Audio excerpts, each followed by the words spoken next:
Hi hello guys ನಮಸ್ಕಾರ. ಇವತ್ತು ಬಂದಿದ್ದೀವಿ ಹುಬ್ಬಳ್ಳಿಯಲ್ಲಿರುವ ಗಣೇಶ ಮೂರ್ತಿಗಳನ್ನ ನೋಡೋಕೆ. ಮೊಟ್ಟ ಮೊದಲನೇದಾಗಿ ಹುಬ್ಬಳ್ಳಿಯ ಸಪ್ತ ಸಾಮ್ರಾಟನ ನೋಡಿಕೊಂಡು ದರ್ಶನ ಮಾಡ್ತಾ ಇದೀವಿ. ನೋಡ್ತಿದ್ರು ವಿರಾಜಮಾನನಾಗಿರೋ ಸಪ್ತ ಸಾಮ್ರಾಟ ಇದ್ದಾನೆ. ಅಲ್ಲಿಂದ ಮುಂದೆ ಬಂದರೆ ಮರಾಠ ಗಲ್ಲಿಯ ರಾಜನೂ ಸಿಗ್ತಾನೆ ನಮಗೆ. ಮರಾಠ ಗಲ್ಲಿಯಲ್ಲಿ ಸಾಮ್ರಾಟನಾಗಿ ಸಾಮ್ರಾಜ್ಯನಾಗಿ ನಾಡ್ತೀವಿ.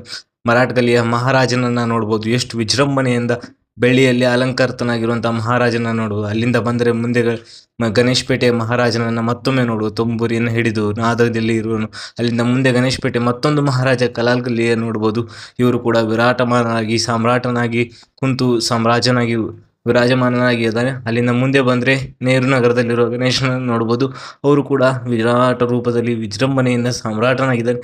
ಹಾಗೆ ಅಲ್ಲಿಂದ ದುರ್ಗದ ಬೈಲು ಬಂದರೆ ಒಂದು ಅರಮನೆಯಲ್ಲಿಯೇ ರಾಜನು ವಾಸಿಸುತ್ತಿರುವುದನ್ನು ನೋಡ್ಬೋದು. ಅಷ್ಟು ವಿರಾಜಮಾನನಾಗಿ ಗಣೇಶ ಕಾಣ್ತಿದ್ದಾನೆ. ಎಷ್ಟು ವಿರಾಜವಾಗಿದ್ದಾನೆ ಅಂದರೆ ಒಂದು ಬೆಳ್ಳಿಯ ರೂಪದಲ್ಲಿ ಹೊಳೆಯುತ್ತಿದ್ದಾನೆ. ಅಲ್ಲಿಂದ ಮುಂದ್ಗಡೆ ಬಂದರೆ ಮತ್ತೆ ಗಣೇಶಪೇಟೆಯಲ್ಲಿ ಮತ್ತೆ LED ಮೂಲಕದಲ್ಲಿ ಹೊಳೆಯುತ್ತಿರುವ ಗಣೇಶನ ನೋಡ್ಬೋದು. ಎಲ್ಲರೂ ಕುತೂಹಲದಿಂದ ನೋಡ್ತಿದ್ರೆ ಎಷ್ಟು ವಿರಾಜಮಾನ ಗಣೇಶನ ಹುಬ್ಬಳ್ಳಿಯಲ್ಲಿ ಕಾಣ್ತದೆ. ಎಲ್ಲರೂ ಕಾಯ್ತಾ ಇರೋದು ಹುಬ್ಬಳ್ಳಿಕ ಮಹಾರಾಜನನ್ನು ನೋಡೋಕೆ. ಬನ್ನಿ ಹುಬ್ಬಳ್ಳಿಯ ಮಹಾರಾಜನನ್ನು ನೋಡೋಣ. ಎಷ್ಟು ವಿರಾಜಮಾನನಾಗಿ ಕಾಣ್ತಿದ್ದಾನೆ ನೋಡಿ.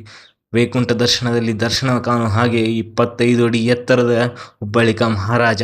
ಅವನನ್ನು ನೋಡಿಕೊಂಡು ಮುಂದೆ ಬಂದರೆ ಕೆಲವೊಂದಿಷ್ಟು ಪುಟ್ಟ ಪುಟ್ಟ ಗಣೇಶಗಳನ್ನು ನೋಡಿಕೊಂಡು ನಮ್ಮ ಈ ಗಣೇಶನ ದರ್ಶನವನ್ನು ಮುಗಿಸ್ಕೊಳ್ಳೋಣ. ಮತ್ತೊಂದು ವಿಡಿಯೋದಲ್ಲಿ ಮತ್ತೆ ಸಿಗ್ತೀನಿ, ಮತ್ತೆ ಬರೋಣ. ನಾನು ನಿಮ್ಮ ಮನೆ ಮಗ ವಿನೋದ್.